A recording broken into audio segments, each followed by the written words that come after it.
Bonus. Trax. Bonjour et bienvenue sur Le Coin Pop, non pour un podcast, mais pour une interview aujourd'hui. L'interview d'Emily St. John Mandel que nous avons pu rencontrer aux Utopiales 2023 en début de mois de novembre. Après avoir écrit 3 premiers romans classés dans les romans noirs, Emily St. John Mandel est passée à la SF avec Station 11 en 2014 et depuis a écrit L'Hôtel de Verre et La Mer de Tranquillité pour laquelle elle était en tournée en France. Ces 2 dernières œuvres ayant été traitées respectivement dans le coin lecture numéro 2 et le coin lecture numéro 4, à présent en ligne sur ce podcast. L'interview que vous allez entendre a été traduite et doublée par Litsen, que je remercie beaucoup et que je vous invite à aller suivre sur sa chaîne. Et sur ce, place à l'interview. Bonjour Émilie, comment allez-vous ? Je vais très bien, merci pour cet entretien. Vous êtes ici pour la sortie française de La Mer de Tranquillité, qui est sortie, je crois, l'année dernière aux États-Unis et au Canada. Tout à fait. Il s'agit de votre 6e roman. Oui. On le décrit comme votre retour à la SF, cependant, vos 3 premiers romans n'étaient pas de la SF. C'est vrai. Je me demandais si vous aviez décidé de varier ou si c'est la même chose pour vous d'écrire des romans noirs ou de la SF. Je crois que mes romans ont plus de points communs que de différences, malgré les étiquettes généralisatrices. J'ai toujours été bien plus intéressée par les personnages, par-dessus tout. Ce qui m'intéresse, c'est de réfléchir et d'écrire sur la manière dont les gens réagissent face à des situations intéressantes et parfois extrêmes, que ce soit un crime ou, dans le cas de Station 11, la fin du monde. Mes 3 premiers romans, c'est assez marrant. J'étais partie pour écrire de la fiction littéraire, ce qui est une appellation un peu flottante, mais appelons ça de la fiction principalement axée sur le développement des personnages avec une langue simple. Mais il s'est avéré que lorsqu'on écrit une fiction littéraire contenant un détective, on écrit une histoire de détective. Ça m'a surprise. J'ai écrit 3 romans qui ont très souvent été étiquetés comme des romans policiers, surtout en France. Et je me suis rendu compte que si je décidais de continuer indéfiniment sur ce terrain, je finirais également par être catégorisée comme une autrice de romans policiers. C'est un sujet un peu délicat parce que j'ai énormément de respect pour les autoristes de romans policiers. C'est difficile d'écrire des romans policiers et j'adore en lire. Mais en tant qu'autrice, j'avais peur de me retrouver coincée dans une catégorie marketing étroite. C'est comme une boîte dont on ne peut pas s'échapper parfois. Du coup, pour mon 4e roman, j'ai voulu faire quelque chose de radicalement différent.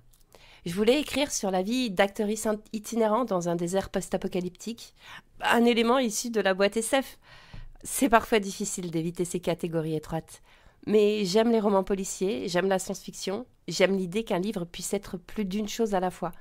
Du coup, je considère que mes romans sont à la fois de la fiction littéraire et des romans policiers. Dans La Mer de Tranquillité, il s'agit d'une fiction littéraire et d'un roman policier, et de science-fiction, et de fiction historique, et d'autofiction. C'est amusant de mélanger les genres en un seul et même livre. Mais c'est toujours très intime, vous parlez d'individus à un instant donné dans le temps. Oui, exactement. C'est ce qui m'intéresse le plus, les gens. Ça rejoint ma 2e question. Comment vous sentez-vous par rapport aux attentes ? Les vôtres, celles des lectrices, ce qu'elles attendent de vos livres et de vous-même. Dans La Mer de Tranquillité, il y a un entretien durant lequel un personnage dit qu'il ne s'attendait pas à ce que le roman se termine ainsi, et je crois que c'est quelque chose que vous avez entendu. Oui, tout à fait. Ça a été un passage assez drôle à écrire. Il y a 2 éléments relevant de l'autofiction dans La Mer de Tranquillité. Quand l'autrice est en tournée, en l'an 2302, je crois, et les anciens États-Unis se sont effondrés à ce moment-là. Ça a été assez intéressant à écrire. D'un côté, on est vraiment dans la fiction. Sa vie quotidienne est très différente de la mienne. Mais d'un autre côté, je décris uniquement de véritables rencontres. Les gens m'ont réellement posé ces questions sur scène. Donc oui, quelqu'un s'est vraiment levé dans le public, quelque part dans le Michigan, et m'a dit « Vous savez, je m'attendais à ce que votre roman atteigne un certain point culminant, mais il s'est tout simplement terminé. Je me suis demandé s'il manquait des pages ou quelque chose comme ça. » Les personnages de ce type sont très marrants. C'est amusant d'écrire sur eux. Concernant les attentes, j'ai remarqué que quand j'écris un livre, je dois faire complètement barrage à cette notion. Parce que je crois que je trouverais ça paralysant, d'essayer de trop réfléchir à ce que le lectorat pourrait attendre de moi. Pour ce qui est de ce que les lectrices peuvent attendre de l'autrice en tant que personne, je trouve ça très intéressant et c'est plutôt une question ouverte. Il y a très certainement eu des moments dans ma carrière durant lesquels j'ai dit oui à tout et n'importe quoi, à tous les événements possibles. La conséquence majeure de ça a eu lieu pendant la tournée pour Station 11, pour laquelle je participais à 27 éléments dans 7 pays. Et c'est peut-être un peu trop. On se donne trop aux dépens du travail, et c'est pas terrible. Oui, c'est un équilibre délicat. Je veux porter mes livres. J'adore parler aux gens, faire des rencontres comme ici et tout ça. C'est un plaisir et un honneur, mais on ne peut pas dire oui à tout, par manque de temps. Oui, et c'est toujours la même chose. On le ressent d'ailleurs dans le roman quand Olive fait toutes les conférences, mais en finissant par penser à autre chose. Ah oui, en effet. C'est devenu un automatisme. C'est le cas si vous donnez la même conférence dans toutes les villes, mais pas quand vous êtes en discussion sur scène. Et c'est pour ça que désormais je fais des discussions sur scène. Il y a une longue période durant laquelle je donnais des conférences sur Station Eleven soir après soir après soir à travers tous les États-Unis. Et elle est devenue très bien rodée, je dois le reconnaître. Avec les discussions sur scène, il y a un élément de surprise, et je trouve que c'est plus engageant, non seulement pour moi, mais aussi pour le public. Je finis par m'ennuyer un peu avec ma propre voix, à réciter les mêmes points de discussion derrière un pupitre, mais une discussion avec quelqu'un, ça me paraît plus vivant et plus dynamique. Toujours au sujet des attentes, et par rapport au fait que vous vous intéressez au personnage, est-ce la raison pour laquelle vous avez créé une sorte de multivers ? Du moins perçu comme une sorte de multivers par votre lectorat. Est-ce que c'est pour ça que vous placez les mêmes personnages dans des situations différentes, mais pas si différentes, pas toujours différentes ? Parce qu'on dirait que vous jouez avec vos lectrices. Dans La Mer de Tranquillité, je crois que c'est à la même page qu'on découvre lors d'une discussion avec Mirella que Gasperi est probablement un voyageur temporel, mais il y a aussi un élément sur Alketis qui aurait fini dans un hôtel, ce qui n'est pas ce qu'on avait lu dans l'Hôtel de Verre. Mais il y a un élément fantastique dans l'Hôtel de Verre, une sorte de perspective partagée à un moment. Oui, je construis un multivers parce que c'est amusant. Certaines personnes aiment insister sur le fait que mes romans sont tous complètement indépendants, qu'il n'y a pas besoin de les lire dans un ordre particulier. Mais c'est si agréable de trouver un moyen de rassembler ces livres et de jouer avec... J'allais dire de jouer un peu avec la réalité, mais on parle de fiction. Du coup, ce sont plutôt des simulations d'hypothèses, non ? Jouer avec la simulation du roman, et c'est ça que fait un roman. Oui, dans l'Hôtel de Verre, Alketis finit ses jours en prison. Ce n'est pas vraiment un spoiler, on le découvre sur la 4e de couverture. Mais il a sa vie luxueuse dans laquelle il imagine la vie qu'il n'a pas vécue, une vie où il prend l'avion pour Dubaï, qui n'a pas d'accord d'extradition avec les États-Unis et où il vit dans un hôtel de luxe. Et j'aimais bien l'idée, dans La Mer de Tranquillité, de pouvoir retourner à ça. Et peut-être Jonathan Alkatis est vraiment allé à Dubaï dans l'univers de ce roman, et fait parfois des rêves perturbants dans lesquels il meurt dans une prison fédérale. Ça peut être drôle, oui, de jouer avec ça. Est-ce que vous construisez quelque chose de plus grand pour plus tard ? Ou peut-être que vous ne voulez pas en parler ? Non, j'aime rapprocher mes romans, les récits désespérés et les genres. Le livre que je suis en train d'écrire, je ne peux pas trop en parler parce que, honnêtement, je ne connais pas encore l'intrigue. J'en suis encore au premier brouillon. Mais je suis certaine que le protagonisme, et c'est un roman de SF, est le méchant de mon 2e livre. On ne joue pas avec la mort. Oui, j'adore créer ce multivers, regrouper les personnages dans différents romans. Très bien, merci. Dans La Mer de Tranquillité, je crois que c'est Talia qui a un avis sur la bureaucratie que j'adore. Le premier et seul but de la bureaucratie, c'est d'assurer sa propre protection. Du coup, pourquoi existe-t-elle ? Pourquoi existe-t-elle ? Elle s'est presque créée d'elle-même, c'est plutôt fascinant. Je ne sais pas comment ça a été traduit en français, je n'ai pas lu l'édition française, mais en anglais ça donne « La bureaucratie est un organisme et la fonction première de tout organisme c'est d'assurer sa protection et sa perpétuité ». C'est peut-être simplement mon expérience de la bureaucratie, la manière dont... C'est comme une couche après l'autre de management et d'administration qui se construisent autour d'un noyau. Il y a presque quelque chose d'organique là-dedans, de manière assez fascinante. Oui, je vois.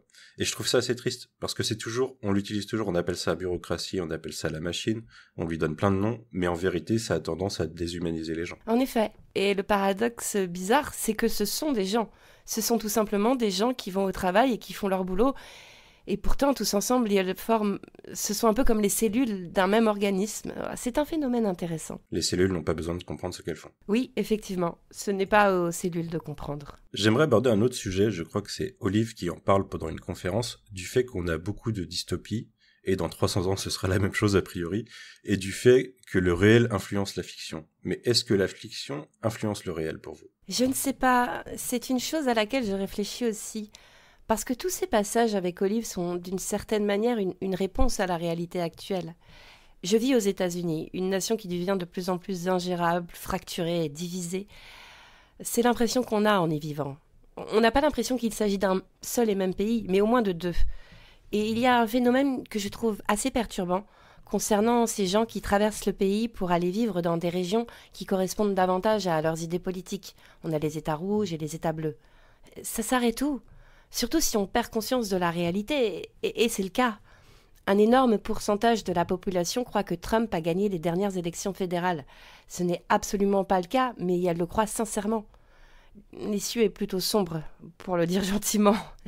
Du coup, dans ses passages de tournée littéraire dans la mer de tranquillité, Olive fait une tournée en Amérique du Nord et elle se rend en République du Texas, en Caroline réunie, dans la cité-État de Los Angeles, la République atlantique. Les États-Unis sont en effet divisés à ce moment-là. Je ne sais pas si en écrivant sur un tel monde, ou pour citer l'un de mes romans d'anticipation préférés de ces derniers temps, sur les 20 dernières années environ, American War de Omar El-Akkad, un chef-d'œuvre, je trouve, qui traite très explicitement d'une future guerre civile américaine. Je ne sais pas si écrire sur ces sujets, ça les rend plus susceptibles d'advenir ou non. On n'a pas envie de planter ces graines dans l'imagination des mauvaises personnes. Mais d'un autre côté, je crois que Omar et moi, on écrit sur quelque chose qu'on a déjà vu autour de nous. Le train est déjà en marche, pour ainsi dire. Je pose la question parce que, en effet, vous ne donnez pas les clés aux gens, mais il y a une idée dans un film qui n'est pas parfait mais que j'aime beaucoup. Je ne sais pas si vous l'avez vu, Tomorrowland. Non, je ne l'ai pas vu. On y trouve le concept d'une machine qui prédit l'avenir et le diffuse en quelque sorte. Diffuse l'impression du futur aux gens. Et les gens en sont conscients et acceptent le fait que l'avenir est condamné globalement. Et j'ai l'impression que la dystopie, le fait que de plus en plus d'éléments dystopiques passent dans le monde réel, pousse les gens à croire qu'il est trop tard et que c'est bon en fait, on ne peut rien y faire. Oui, comme un consensus nihiliste. Mais je trouve que c'est très important de réfléchir à l'échelle du temps. Supposons de façon purement hypothétique qu'on se dirige vers une sorte de période dystopique effroyable. Est-ce que ce serait pire que, disons, les années 40 en France ? Si on pense à la guerre, il y a eu d'autres périodes qui donnaient vraiment l'impression d'une fin du monde. C'est comme traverser la fin du monde pour entrer dans le monde suivant. Et c'est difficile de s'en rendre compte quand ça arrive. Parce que ça a vraiment l'air de la fin du monde. Ce sentiment du « ça n'a jamais été aussi mal », peut-être qu'un jour ce sera vrai. Mais il y a cette thématique dont j'avais l'habitude de parler lors de mes conférences pour Station Eleven et que j'ai donnée à Olive pour ses propres conférences dans le roman, sur le narcissisme de croire qu'on vit la fin du monde. En tant qu'espèce, on nourrit l'idée qu'on vit le moment le plus fort de l'histoire et que c'est désormais pire que jamais. Oui, c'est la fin de notre monde. C'est la fin de notre monde, mais notre monde n'est pas le premier à s'éteindre. Et il est là l'espoir. On peut se dire que oui, peut-être qu'on écrit en se montrant acculé avec ses visions dystopiques de l'avenir, mais d'un autre côté, quel sera l'avenir après l'avenir ? Ça me rappelle, hier vous avez fait une conférence et vous avez parlé, tout le monde parlait de l'âge d'or, de ce qu'est l'âge d'or et de la science-fiction et quand s'arrêtera-t-il ? Et vous avez dit qu'il fallait accepter le monde des complications, le nouvel âge des complications. Est-ce que c'est ce que vous voulez dire par là ? En partie, oui. À ce sujet-là, la conférence portait sur l'âge d'or de la SF. Et mon argument, c'était que oui, il y a eu d'incroyables livres de SF dans le passé, mais aussi que nous vivons dans un monde bien plus complexe en termes de qui pourra être publié, pour commencer. Ce qui revient à demander quelles histoires pourraient être racontées. C'est un monde plus complexe, et peut-être un monde plus intéressant, du coup. Oui. J'ai une question sur Station Eleven, sur la série, parce que, comme je vous l'ai dit, je n'ai toujours pas lu le livre, parce que la série est trop fraîche dans mon esprit, mais je sais qu'il y a des différences entre les deux. J'aimerais parler de ces différences. Le prophète, ses origines ne sont pas les mêmes dans le livre. Ce n'est pas important dans le roman, et dans la série, il a d'autres origines. Et je trouve que ça fait écho à la thématique des Utopiales cette année, la transmission, l'héritage. C'est un changement paradoxal, car le prophète aimerait créer un autre monde, et il tue ses ancêtres, mais il utilise la violence héritée depuis la nuit des temps. Oui, cette tradition intemporelle des prophètes qui choisissent la violence. J'aimerais savoir ce que vous pensez de ce changement. Globalement, j'apprécie les changements du roman à la série. Le processus d'écriture pour la télé est très différent de celui de l'écriture de roman. Je suis sûre que vous le savez, mais pas forcément vos auditoristes. Pour la télé, aux États-Unis, il y a généralement une salle des auteuristes. Il y en avait, en tout cas. Il y en avait, oui. Et la différence, ça fait une énorme différence parce que je trouve que écrire seul dans une pièce, essayer de trouver l'intrigue pour Station Eleven, le roman, c'est un seul cerveau sur le projet. Elles étaient, 8 cerveaux qui essayaient de trouver l'intrigue de la série télé. J'aime certains des changements qu'elles ont faits. Je trouve ça génial que Kirsten rentre avec Jivan. Ça ne se passe pas comme ça dans le roman. Dans la série, Ça donne à Jivan quelqu'un à qui parler, et tous deux deviennent des personnages bien plus développés par conséquent. Pour le prophète en particulier, je l'ai imaginé comme quelqu'un comme David Koresh, de la secte des Davidiens au Texas, qui, de la vie générale, était incroyablement intelligent, incroyablement troublé et un peu cliché, honnêtement. Ils passent tous en revue le livre des révélations pour justifier leurs actes insensés, ils ont tous des enfants pour épouses, c'est comme un manuel des prophètes. Le b.a.-ba des prophètes. Tout à fait, le b.a.-ba des prophètes. Ce que j'ai aimé dans la version du prophète de la série, c'est que quand j'écrivais le roman, j'avais l'impression qu'il devait y avoir un certain degré de tension intergénérationnelle. Les jeunes gens doivent en avoir marre des personnes d'âge moyen traumatisées qui les entourent. Les gens d'âge moyen doivent être hantés par leur monde perdu. Les plus jeunes ne se souviennent pas du monde perdu. Et elles sont là, regardez, c'est ça que nous avons. Oui, avant vous aviez de l'insuline, super, mais ce n'est pas le monde dans lequel nous sommes. J'aime la manière dont c'est rendu explicite dans la série.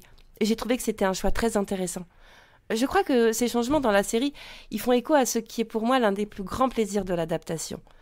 C'est si drôle d'éclater une histoire et de la rassembler sous une forme complètement différente. Vous connaissez déjà la question suivante puisque je vous l'ai posée avant l'enregistrement concernant la théorie de la simulation qui se termine avec « peu importe », en gros, parce que ça reste une vie qu'on vit et ensuite on meurt. Est-ce que c'est votre vision de la foi ou de la religion ? Je n'ai jamais été quelqu'un de religieux. Je ne pensais pas particulièrement à la religion quand j'écrivais ce roman. Mais c'est la conclusion d'où je suis partie, ou plutôt à laquelle je suis arrivée. Si demain on découvrait des preuves majeures que tout ceci n'est qu'une simulation, je crois que la réponse adéquate serait... Je pense que nos vies compteraient quand même. Que ce soit une simulation ou non, je crois que nos choix comptent malgré tout, parce qu'on sait que les humains ressentent de la douleur. Et ça veut dire que la gentillesse est importante. Alors oui, peu importe, c'est la réponse que j'ai trouvée à cette question. Très bien, merci. Dernière question, et c'est une question personnelle, vous n'avez pas à répondre si vous ne voulez pas. Dans La mer de tranquillité, qui se déroule, je crois, sur 4 ou 5 siècles, on connaît le destin des gens, on sait qu'elles vivent et qu'elles meurent, même si Olive ne meurt pas quand elle aurait dû, en fin de compte, elle meurt quand même. Est-ce que ça vous fait peur, ça, transmettre un héritage, le temps qui passe, le fait qu'un jour vous ne serez plus là ? Non. Non, j'ai pas peur. Peut-être que je le vivrai autrement quand j'aurai 90 ans, on pourra en reparler dans quelques décennies. Mais pour l'heure, non. Je crois que j'ai créé de bons ouvrages. J'espère que les gens les liront à l'avenir, et si elles ne le font pas, c'est le destin de la plupart des autrices. J'ai un enfant merveilleux, j'en suis folle, et elle avancera dans l'avenir. Je ne m'inquiète pas pour mon héritage. Ok, merci beaucoup. Merci. C'était un plaisir de vous rencontrer. De même, merci. Bonus. Trax.